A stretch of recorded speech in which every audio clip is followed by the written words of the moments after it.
I don't remember the exact moment the conference room door closed behind me, or the sound of Ethan Cole's shoes against the wooden floor, but I remember his voice, too calm for a man who had just ended 14 years of my work at Novodyne Technologies. He stood in front of me like someone announcing an audit result, not the end of a career. The company is restructuring, he said, his mouth curling as if he'd just pitched a brilliant financial idea. We need people who are more dynamic, more adaptable to the new data age. I sat still, watching him. The light bouncing off the table made his silver watch glint, brand new. Men like him always had watches shinier than their intellect and ties that still held the fold from the box. Ethan was the kind of man who walked into a room believing he was in control just because his business card said CFO. I didn't speak. He mistook my silence for obedience. I was just observing. The way he leaned forward slightly, eyes darting around, never holding a gaze too long, that told me enough. A newly promoted man eager to prove himself by stepping on someone else. I understand, I said evenly. I just hope you understand how Aurora breathes. He blinked. He didn't. Aurora wasn't just a financial forecasting system. It was a living organism I had nurtured for nearly a decade. Machine learning algorithms built on energy cycle data, code that connected thousands of market fluctuations, and security layers designed like antibodies, protecting the system from human error. Ethan rested his hands on the table, pretending to stay in control. We'll transfer all the data to the technical team. You don't need to worry. I smiled. I never worry about data. I only worry about who touches it. A faint crease formed between his brows. I caught the flash of irritation in his eyes before he replaced it with a polite smile. HR will reach out. You can leave today. I nodded. No protest, no defense. I stood, placed my pen on the table, and straightened the papers he'd just signed. Habit, after too many years of fixing other people's mistakes. On my way out, I paused by the glass wall overlooking Seattle. Rain was falling, tracing pale streaks down the window. I'd lived with that view for half my life, from when Novodyne was a scrappy startup to the day it became a regional energy giant. I once believed I was part of that growth. Now I was just another name on the layoff list. At the reception desk, I packed a few things: an old ceramic mug with a crack on the rim, a photo of my team from the first Aurora launch, and a small black USB drive. It didn't hold any sensitive data, only a structural copy, enough to remind me that I knew exactly how Aurora worked and who could make it stop. When I passed the finance floor, heads lifted, then dropped again. A few sympathetic looks, a few tight smiles. No one said a word. In this company, silence was safer than loyalty. I stopped by Rachel's desk, the head of IT. She looked up, eyes wide. Olivia, I shook my head gently. Keep Aurora running. She wanted to say more, but I kept walking. At the main exit, the old security guard nodded, regret in his eyes. Good luck, Ms. Reed. I don't need luck, I said with a small smile. I have logic. When I pushed open the door, cold wind from the bay swept through, carrying the scent of rain and distant traffic. I stopped for a second, looking up at the glass tower. Somewhere on the 20th floor, Ethan was probably bragging about his first victory. I wondered if he realized that inside Aurora, my very first line of code was designed to monitor the biometric rhythm of its creator, a system built to recognize its owner's breath and lock itself the moment that breath disappeared from the network. I walked on, fingers closing around the USB in my pocket. I didn't feel angry, just that quiet calm, like the still surface of water before the wind rises. He thought he'd proven his power, but I knew he'd just started his own countdown. I didn't have to do anything. I just had to wait. At the corner, the red traffic light shimmered across the wet street like thousands of glowing code lines. I looked back at the distant tower. Novodyne still ablaze with windows, each one a cold vein of the machine I'd once helped build. It no longer belonged to me, but I still knew every heartbeat inside it. I exhaled, watching my breath dissolve into the rain, and smiled faintly. Maybe you're hearing this while stuck in traffic or right after a long day at work. I want you to imagine something. If one day they told you that everything you'd built was now obsolete, what would you do? Tell me where you're listening from. Maybe from a small apartment like mine in Seattle, or an office glowing somewhere across the world. Because believe me, inside every glass tower, there's always at least one person quietly rewriting the rules. If you enjoy stories of intelligent revenge, hit subscribe and stay with me for what comes next. Sometimes silence isn't the end, it's the beginning of the most interesting chapter in the game. I left downtown as the rain began to fall harder. Streetlights smeared gold across my windshield, and I sat still in the long line of cars heading toward Lake Union, hands gripping the wheel like I could hold on to whatever had just slipped away. Seattle never really sleeps. It just changes tempo, loud by day with ambitious people, quiet at night with only rain and the lights from the corner coffee shop. I loved the city for that contrast, and now I felt like I was becoming part of the darkness in it. My apartment is small, quiet enough for one person and an 8-year-old who only comes by on weekends. On the table, my laptop stayed lit, the VPN connected to Novadine's backup server, the disaster recovery habit I had always kept. I opened the screen, signed into the backup system, and saw the familiar line. Aurora standby mode. Auto lock sequence. 48 hours remaining. 2 days. If there is no valid signal from my account in 48 hours, Aurora will automatically lock all administrative access and require biometric authentication. No one can get in without the fingerprint, voice print, and security code I set up. Not because I do not trust people, but because I have seen a system collapse when a CFO tried to take a shortcut to make the numbers look better. I poured a drink and sat by the window. The city glittered in the rain, the screen light cold and blue on the table. I thought about Ethan, about the look on his face when he read the layoff order without blinking. In his mind, I was obsolete software, a block of code with no use. What he did not understand was that Aurora was not just the company's system. It was a language between me and the data, something that responded to change, including changes born of arrogance. I opened the system logs, rows of entries scrolling like the veins of a living machine. I read each line and felt strange. Not anger, but a detachment, as if I had left a dead body and was watching it twitch. My phone buzzed. It was Rachel. Olivia, they are accessing the system. No one knows how to restart the reporting chain. Ethan says to remove the old security keys for now. I am worried. I stared at the screen, fingers hovering over the keyboard, and did not reply. Some lessons only come when someone else makes the mistake. I touched my glass and breathed in. Red wine always brings me back to late nights in the server room, when I would sit alone and write the lines that taught Aurora how to predict energy swings. I taught it to understand people, to detect when someone was manipulating data for personal gain. Now Aurora is teaching itself to protect. I closed my eyes. The system kept running in my head, silent, precise, cold as always. Each variable was a note I had learned to play. Now someone unfamiliar was trying to touch the score without knowing how to read it. Part of me wanted to warn them. Part of me wanted to see what happens when a perfect system meets the stupidity of power. Outside, the rain kept falling. I leaned back and let the city's hush wash over me. No excitement, no plotted revenge, just waiting. I whispered to myself, voice low enough that only Aurora, if it had a soul, might hear. Sleep, girl. When they touch you without knowing how, remember who made you. I shut the screen. The room went dark, except for the rain and the light filtering through the blinds. I do not have to do anything. They will find their own trap. 2 days passed faster than I expected. I didn't do much besides watch.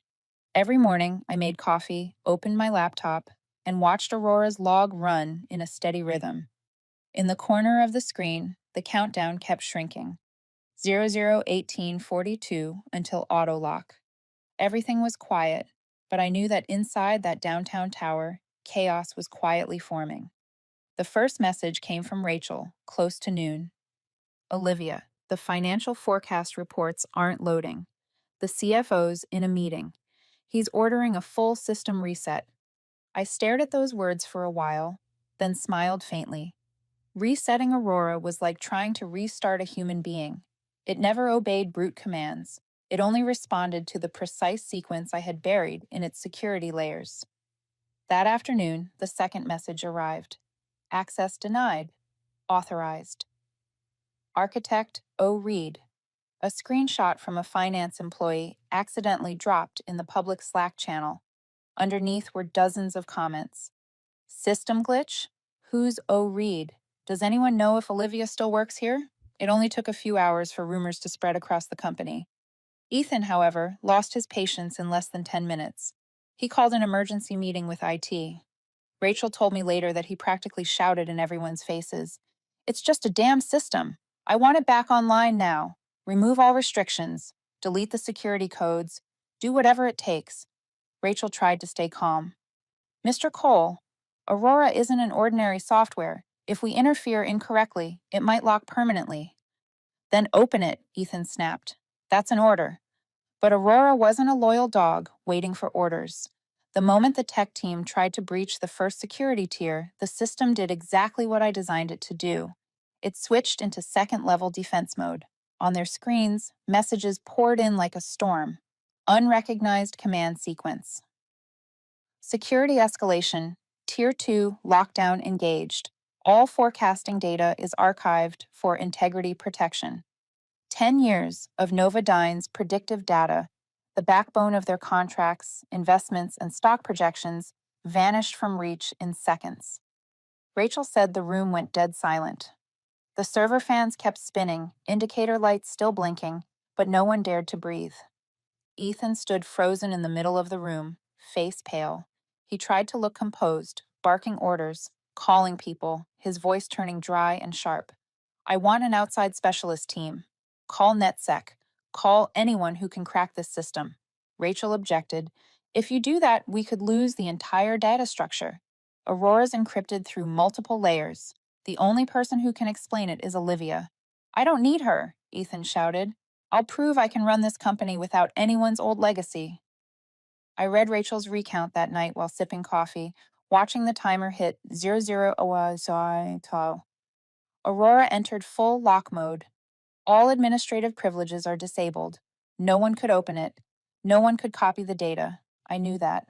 At that very moment on the 20th floor, Ethan was staring at a bright red screen flashing the words, Access denied. Authorized. Architect O. Reed. It was a strange feeling. No satisfaction, no revenge, just a perfect stillness, like watching a storm touch down exactly where you predicted it would. Rachel called, her voice stretched thin. Olivia, the system's locked. He's furious. He thinks you did this on purpose. I only let it perform its function, I said evenly. Aurora was programmed to protect the data without valid authentication. If they think that's a problem, then the problem is them. Silence on the other end. Then a quiet sigh.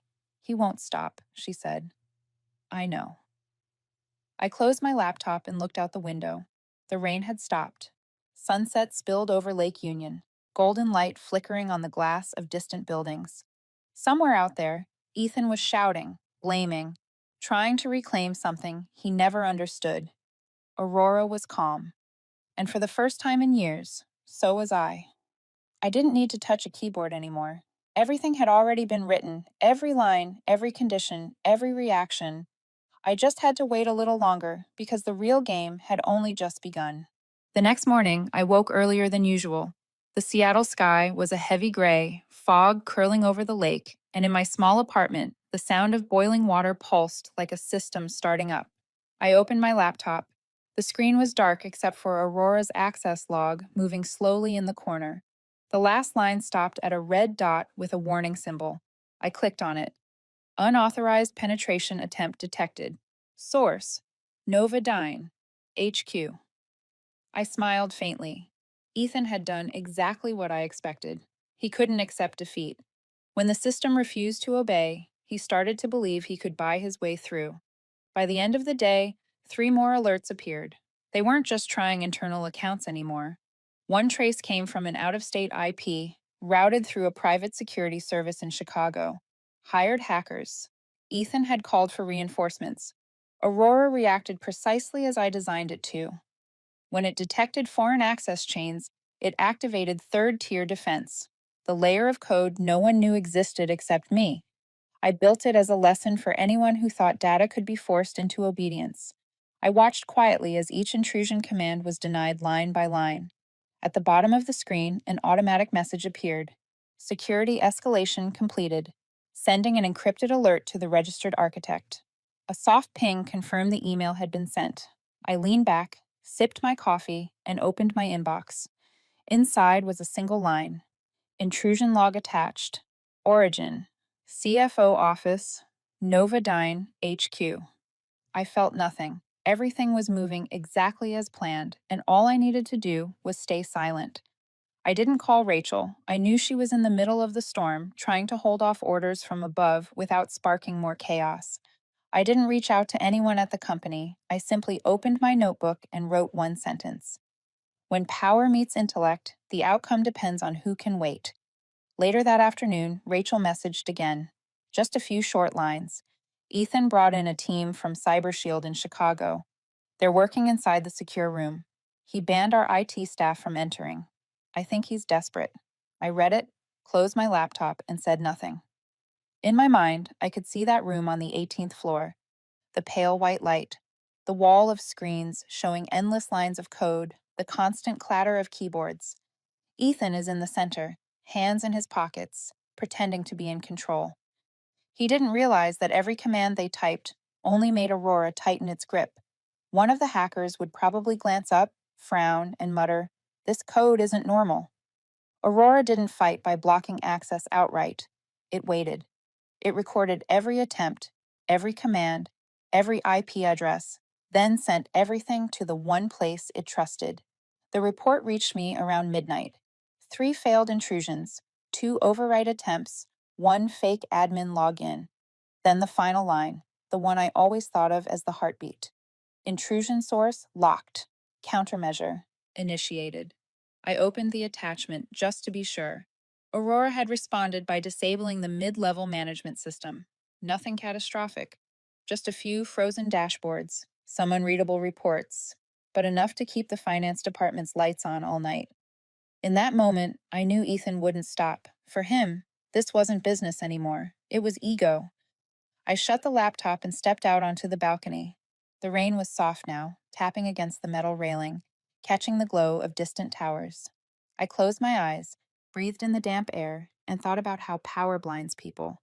Ethan was fighting a machine he never understood, a system built to obey logic, not hierarchy. Aurora had no emotions, yet it reacted to intrusion like a wounded organism, locking down, isolating, waiting to heal. I went back inside, sat down, and reopened the system log. The final line still pulsed steadily, like a heartbeat. All systems secure, awaiting architect instruction. I didn't type anything. I just watched the words for a while, then whispered, as if the machine could hear me. Let them learn how to fail. Outside, the city lights faded one by one. Somewhere inside the Novodyne Tower, a man was trying to beat logic with pride. And I just sat there, listening to the rain, waiting for Aurora to finish teaching its lesson. The next morning, when I turned on my phone, I knew the storm had truly begun. The screen overflowed with notifications. Messages from Rachel, a few emails from unknown senders, and one anonymous post on Novodyne's internal forum are spreading faster than wildfire. The headline was cold and precise. Former employee Olivia Reed implanted sabotage code in the Aurora system? I sat still for a while, reading through the comments. Some sounded skeptical, others attacked without hesitation. No surprise. She always wanted full control. Classic type who refuses to hand things over. Total disaster. The company should sue. Can't just let it slide. I didn't need to guess who started it. Ethan didn't just want to prove himself right. He needed a scapegoat to hide his failure, and I was the perfect choice. Silent, gone, no longer able to defend myself. Rachel called me mid-morning. Olivia, they're blaming you for everything.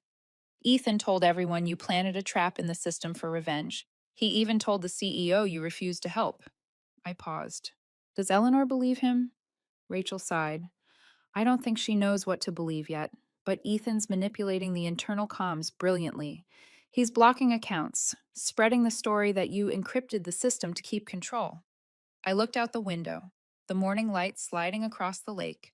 Anger rose fast and hot, then faded just as quickly, carried away by the cold air seeping through the window frame. Anger never helps. I had taught Aurora that emotion myself, the one variable that never yields reliable results. I knew he would do this, I said. Don't intervene, Rachel. Let him keep digging. I hung up and set the phone down. A few minutes later, another notification came through, a message from an old friend in legal. Olivia, they're preparing a legal notice. Be ready. I leaned back in my chair, taking a slow breath. I had thought I was cold enough not to feel anything, but at that moment, something stung in my chest. Not fear, but disappointment. All those people I'd worked with through late nights and financial crises were now choosing silence, or worse, self-preservation. Maybe loyalty only lasts until someone decides you're replaceable. I stepped out onto the balcony. The air was damp and cold, mist blurring the rooftops in the distance. I wondered if Ethan was standing somewhere inside that tower, staring at his collapsed data, trying to convince everyone it was my fault, when in truth he'd broken it himself with his own ignorance. My phone buzzed again. This time it was my daughter, Emma. Mom, I saw something online. They're saying you did something wrong at work. Are you okay? Reading that tiny line made my throat tighten. I typed back slowly, each word deliberate. I'm okay. Remember what I told you about data? Data doesn't lie. It proves itself. After that message, I felt lighter. Ethan could control the narrative, twist perceptions, manipulate headlines, but he couldn't rewrite what Aurora had recorded, second by second. Every action of his, from unauthorized access to hiring hackers, was preserved. I didn't need to defend myself. I just needed to wait for the truth to speak. That afternoon, a tech journalist reached out through my personal email. An internal source says you were the only one with full access to Aurora. Would you like to share your side of the story? I didn't respond. I marked it unread and shut the computer down. Speaking now would only drag me into a war of words, where truth mattered less than who shouted louder. I went out for a walk along the lake. The sky was turning gold, the light scattering across the water. I saw my reflection ripple in the surface, calm, unshaken. Silence, I thought, is the weapon people underestimate most. When others talk too much, they expose themselves. All I have to do is wait. That night, Rachel sent me a copy of a secondary log she'd secretly extracted before Ethan revoked her access. I opened it, scrolling through hundreds of failed hacker commands, then stopped at the last line.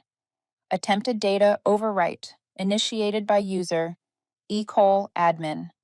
He'd left his own signature without realizing it. I laughed quietly, not out of joy, but with a kind of resigned clarity.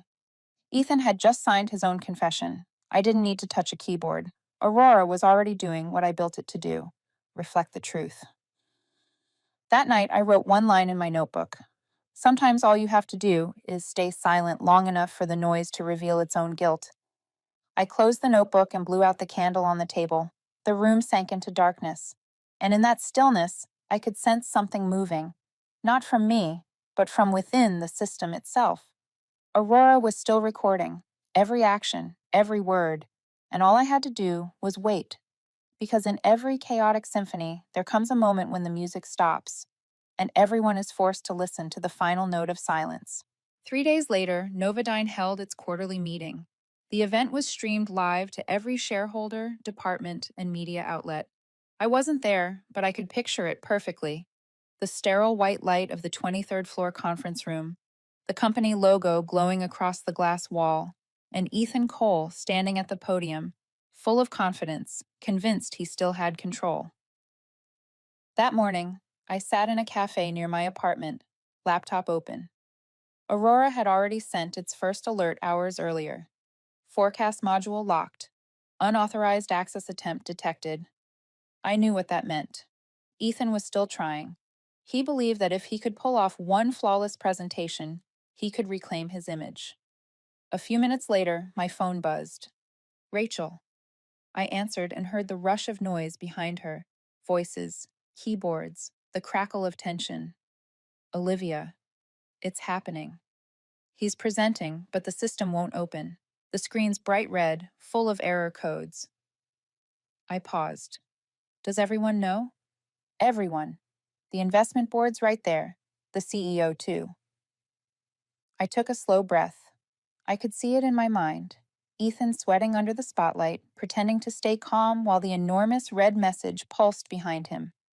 Access denied. Authorized. Architect O. Reed Rachel's voice trembled slightly.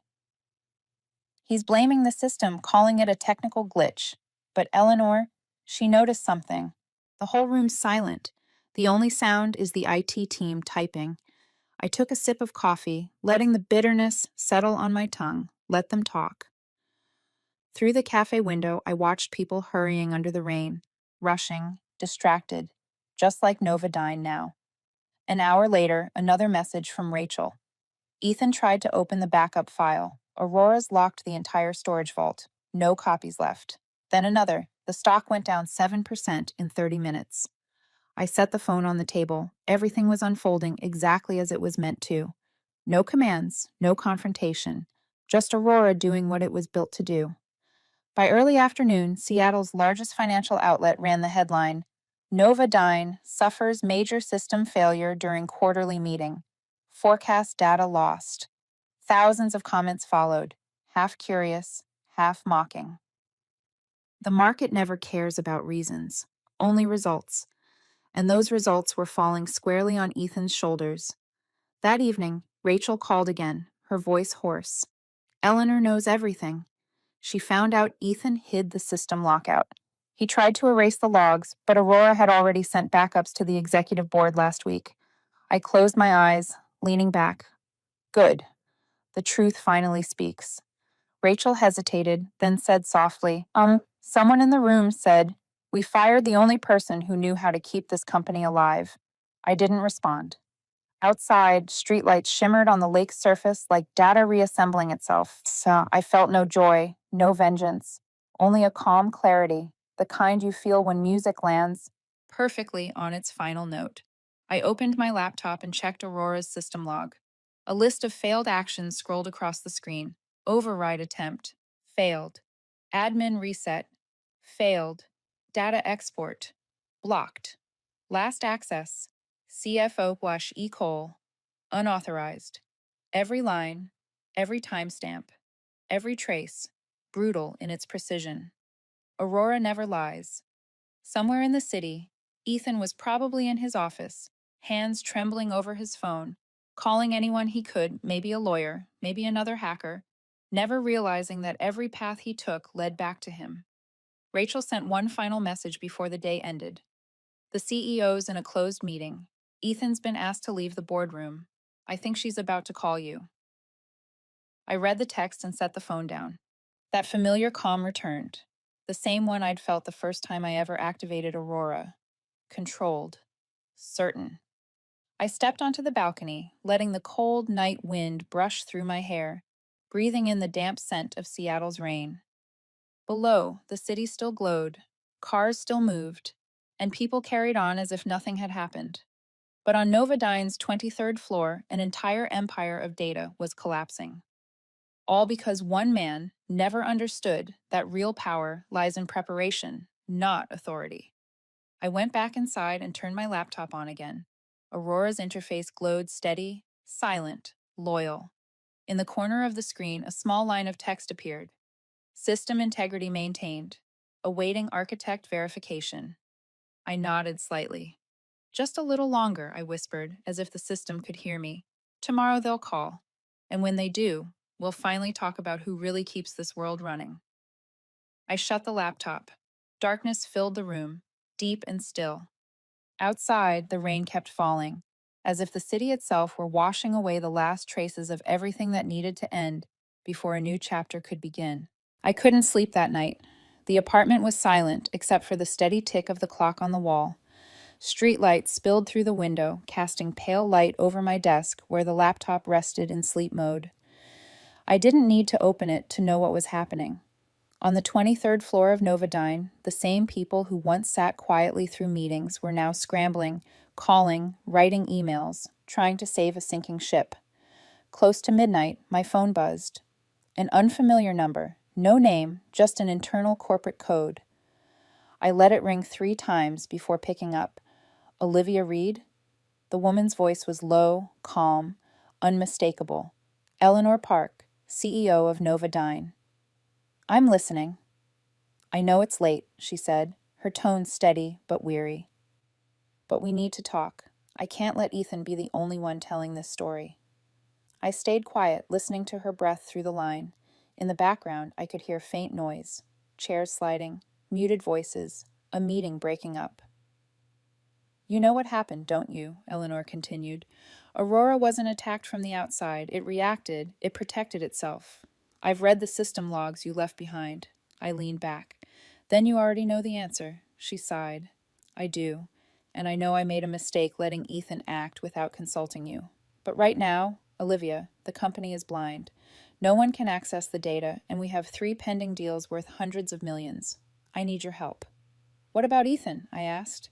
He's still CFO on paper, she said, her voice dropping lower, but I've suspended all his operational authority. He's not allowed near the system anymore. I looked out the window. The rain was falling hard, steady. Her next question came between distant rolls of thunder. Can you bring the system back online? I didn't answer right away. There was something in her voice. Not fear, but honesty, admission. And I knew this was the turning point. I can, I said slowly, but not the old way. Eleanor waited, silent. I could hear the faint scratch of a pen like she was taking notes on every word. I'll come back, I said, but on 3 conditions. Go on. First, I want reinstatement, not as an employee, but as the lead architect of Aurora. I need full control. Understood. Second, I report directly to you. No hierarchy, especially not the CFO. Agreed. And third, I'll rewrite the entire security protocol. No one, not even you, can alter it without my authorization. Silence on the line. Then Eleanor spoke, voice low but deliberate. Accepted. I don't want a system that serves people. I want one that protects the company from people's mistakes. If you're the only one who can do that, then do it. I nodded, though she couldn't see me. I'll need 24 hours to relaunch Aurora. After that, all systems will be back online. Thank you, Olivia. Don't thank me, I said. I'm just fixing what never should have been broken. She was quiet for a moment, then said softly, almost. Sincerely, Ethan won't know about this, will he? Not yet. But once Aurora returns, he'll understand. And when he does, every action he's taken will be illuminated. Eleanor drew in a slow breath. I'll have legal prepare. And Olivia, I'm sorry for how we let you go. I smiled faintly. Sometimes leaving is the only way people realize who really mattered. When the call ended, I sat in the dark for a long time, listening to the rain against the glass. I opened the laptop, connected to the backup server, and entered the security key. Aurora came to life, the words glowing on the screen. Architect verification required. I placed my finger on the sensor. A soft click sounded, and the screen shifted. A new line appeared at the bottom. Protocol accepted. System reboot initiated. Everything began to move again. Streams of code cascaded like a heartbeat returning to life. I leaned back, closed my eyes, and let the hum of the fan and the flow of data blend with the rain outside. No music, no wine, just the quiet peace of someone who knows the truth is finally finding its way home. In that silence, I whispered, as if to an old friend who had waited too long. We're coming back, Aurora, and this time, no one will ever touch you again. Somewhere across the city, at that same moment, Eleanor Park probably set her phone down on her desk, gazing through the fogged glass of her office window, exhaling in relief, unaware that just a few floors below, Ethan Cole sat alone in the dark, staring at a blank screen, never realizing the game he thought he was controlling had already changed hands. The next morning, the Seattle sky was clearer than it had been in weeks, a strange quiet settling over the city. I left home early, wrapped in a light sweater, coffee cup in hand. Across the street, fogged buses rolled by, carrying people rushing into a new day, unaware that in the heart of downtown, a small earthquake was about to begin. The Novodyne Tower rose before me, tall, cold, gleaming, pretending nothing had happened. But I knew inside the air was heavy, tense, like a courtroom before the verdict. The receptionist froze when I stepped through the glass doors. A few familiar faces flinched. Others kept their eyes fixed on their phones, pretending not to see me. A young security guard stood up quickly. "Excuse me, ma'am, do you—" I smiled and pulled a badge from my coat pocket. "Can you scan this and tell me if it still works?" She passed it over to the reader. A soft beep sounded. The light turned green. I tilted my head, still smiling politely. "Looks like I'm still welcome."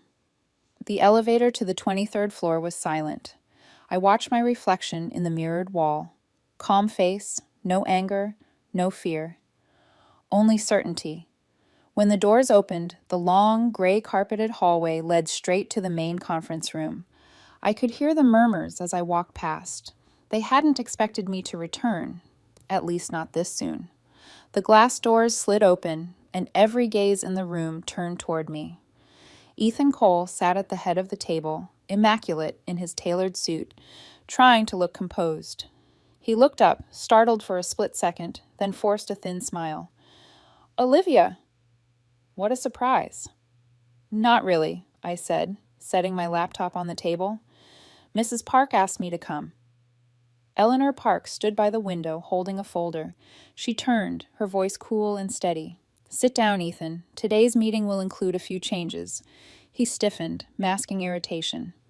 "We can talk later, Eleanor. I'm in the middle of a—" "You've been in the middle of things for 2 days," she cut in. "Sit down." The room froze. I opened my laptop and connected to the system. Aurora came to life immediately. Its swirling symbol glowed across the main screen, washing the room in soft blue light. Ethan's face shifted the moment he saw it, color draining before he forced his composure back in place. "I don't think it's wise to open the system right now," he said, voice carrying an edge. "We haven't confirmed the source of the malfunction." I looked straight at him. "Oh, I think the source is sitting right here." A quiet click filled the room as I pressed enter. Aurora projected rows of graphs, code, and system logs from the past 72 hours. The synthesized voice of the system filled the air. Unauthorized data manipulation detected. Logged by user, E. Cole. The room fell silent. Ethan's face went pale. "That's not right," he stammered. "She must have altered the logs, or—" "I haven't touched a single line of code," I said evenly. "Aurora is just reading its own history. Every command has a timestamp. It can't be changed. It can't be erased." Eleanor stepped forward, placing her folder on the table. "We've already cross-checked it against the third-party server backups. Everything matches. Ethan, do you have anything to say?" He looked around the room, searching for an ally. No one moved. Rachel sat at the end of the table, hands folded tightly, eyes fixed ahead.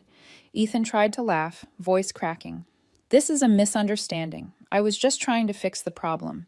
Maybe Aurora misread the access logs. You tried to overwrite security keys, hired an external hacker team, and deleted your access history," I said, my words sharp and deliberate.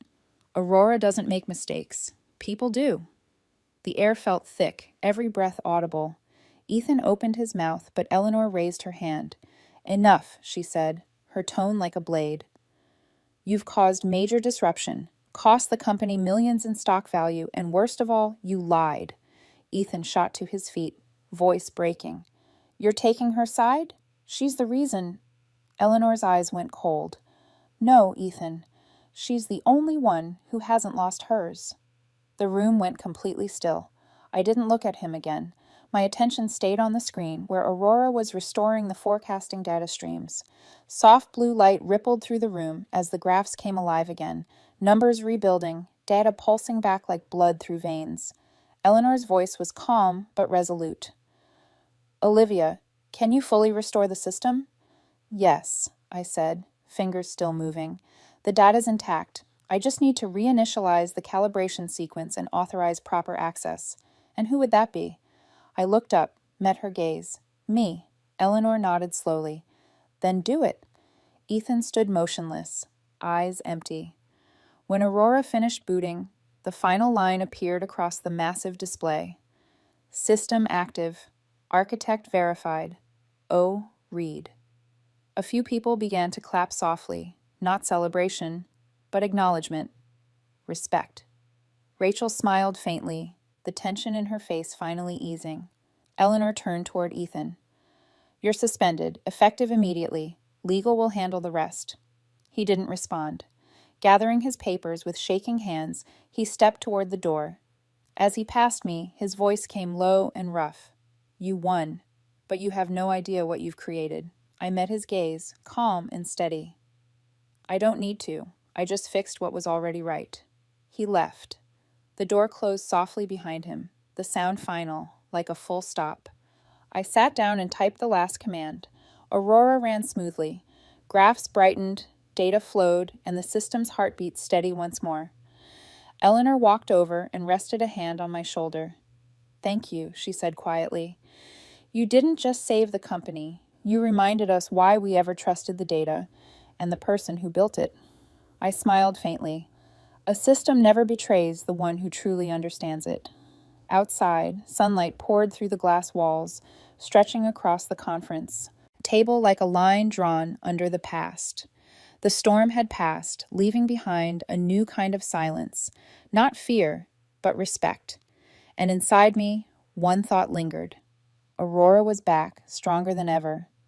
But this wasn't the end, because after the truth comes to light, what people fear most isn't the mistake itself. It's the one who knows exactly where and why it happened. The conference room slowly emptied. Calls overlapped, congratulations were exchanged, and glances of admiration mixed with unease. I stayed where I was, watching Aurora's interface shift into full stability, its soft blue light filling the room like the steady heartbeat of something that had come back to life. No red alerts, no warnings, just calm. The color of peace after the storm. Eleanor Park still stood by the window, looking out over the city. She didn't speak, but the coldness that used to define her gaze was gone. Maybe she finally understood the value of silence, the one weapon Ethan never learned to use. I closed my laptop, feeling the cool metal beneath my fingertips. Aurora was back where it belonged, and so was I. Rachel approached, smiling softly. Everything's running again. The data's perfectly aligned. I don't know what to say except thank you. I was just doing my job, I said, my tone gentle. Now it's your turn. Teach the team how Aurora works. Don't let them just use it. Make them understand it. Rachel nodded.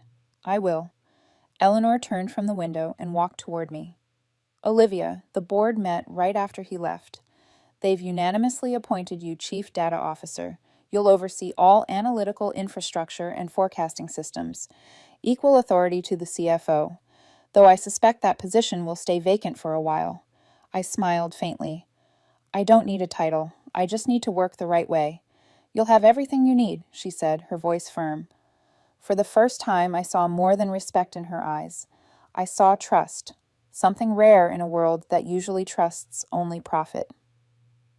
After the meeting, I went back to my old office. It was the same room, but emptier, cleaner, like it had been waiting. The nameplate was gone, the coffee mug missing. I set my laptop down, plugged it in, and opened the lid. Aurora came alive, the greeting bright against the dark screen. System status, stable. Architect recognized. Welcome back, Olivia. I smiled, a real one, the first in a long time. I typed the day's first command, and Aurora answered instantly, lines of perfect data unfolding. Everything was running smoothly again, quiet, balanced, as if nothing had ever gone wrong. Eleanor stopped by once more, pausing in the doorway. We just avoided a disaster, she said, and this time we won't let stupidity steer us again. When she left, I stayed at my desk, watching the skyline through the glass. The evening light washed over Lake Union, yellow and gold, streetlights flickering on one by one. Cars moved, people hurried, life went on, unchanged, except for me. My phone buzzed. A new internal memo. The company has officially terminated Ethan Cole's contract. We thank him for his service. Below that, in smaller text, all operational authority for the Aurora system has been transferred to CDO Olivia Reed. I read it and smiled quietly. No gloating, no pride, just a deep calm, the kind that comes when justice finally writes itself in the only language that can't lie: data. I poured myself another cup of coffee, breathing in the warm scent filling the still air. The blue glow from Aurora shimmered across the desk, the color of truth, silent yet enduring. I spoke softly, half to myself, half to anyone who might still be listening. Real power doesn't need to shout. It just needs a single line of code. Aurora responded with one final line on the screen, as if in agreement. Execution complete. System secure. I leaned back, watching as the display dimmed and sleep mode set in. Outside, Seattle drifted into dusk, its reflection rippling over the lake like an endless stream of data. I thought of Ethan, of the years lost, of everyone who once mistook silence for weakness, and I smiled, because they never understood. Silence, at the right moment, can be the loudest sound in any room. I took my last sip of coffee, typed one quiet command. Let's get those reports done, shall we? Then I closed the laptop, letting the soft hum of the machine blend with the steady rhythm of Aurora's pulse. No applause, no spotlight, just me and the world, quiet for the first time. I sat there a while longer, watching the faint glow fade from the laptop screen, then turned toward the window. The city lights had come alive. Somewhere out there, people were still working, still making choices, still carrying the weight of unseen sacrifices. I used to be one of them. Maybe you are too. If you're listening to this, tell me, which moment struck you most? Was it when I was fired without a word of thanks, or when Aurora came back online and silent justice took its course? Share it with me. I read every message, every thought you leave behind. Because stories like this aren't just about work or revenge. They're reminders that silence has its own voice, steady, patient, and impossible to erase. And if you believe in stories where justice finds its way in the most unexpected form, hit subscribe and turn on the notifications. I promise, there's more to come. Stories without heroes, just ordinary people who choose to stand up at the right time. Thank you for listening. Now let's let Aurora rest, and let the world learn how to be quiet for a while.